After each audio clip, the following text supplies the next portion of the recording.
Have you ever heard of a Japanese flying squid? Have you ever seen one? Do you know anything about them?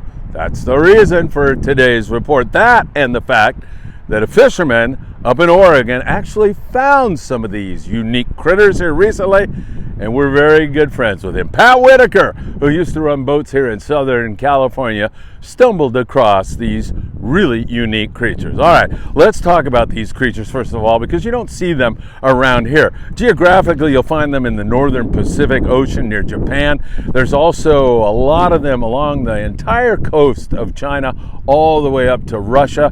I remember flying from Seoul, Korea, back to Shanghai and looking down and seeing it looked like thousands of light boats, thousands of squid boats down below, maybe hundreds, but I mean, there were so many for so many miles as we were traveling back from Korea to China that it was absolutely mind-boggling. Clusters of these things seem to really congregate around central Vietnam, and also we'll see them occasionally in some other areas, but they are really wild. I mean, they can fly. Do they actually fly? Yeah, they propel themselves into the air with a jet of water, and then they guide themselves with their wings, and they can fly as far as 30 meters. Pretty crazy stuff.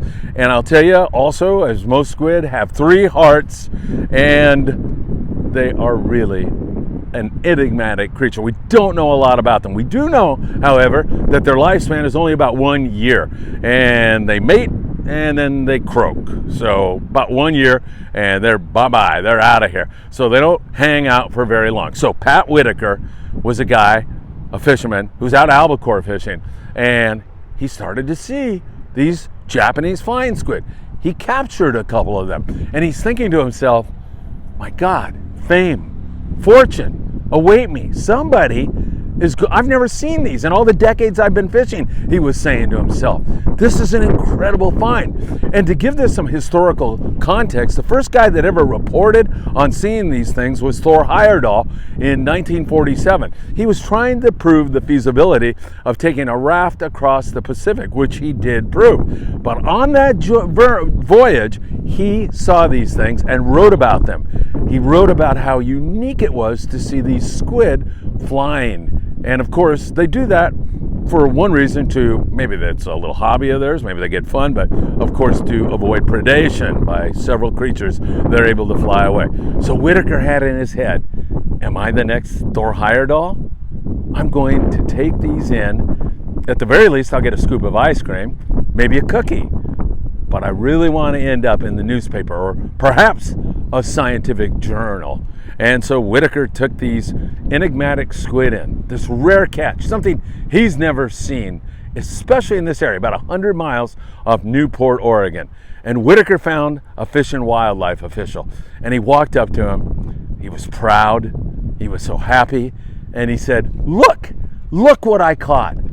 And he said that the Fish and Wildlife guy looked at it and said, that's nice, and turned around and walked away. His hopes were dashed at that point in time. Pat Whitaker had never felt so low in his entire life, but he mustered up the strength to carry on. And I want you to know, Pat, that in the eyes of the Friedman adventurers family, you're right up there with Thor Heyerdahl and other explorers who seek to uncover the mysteries of our magnificent oceans. Thank you, Pat. Thank you for sharing that incredible story. And I wish you more Japanese flying squid in your future.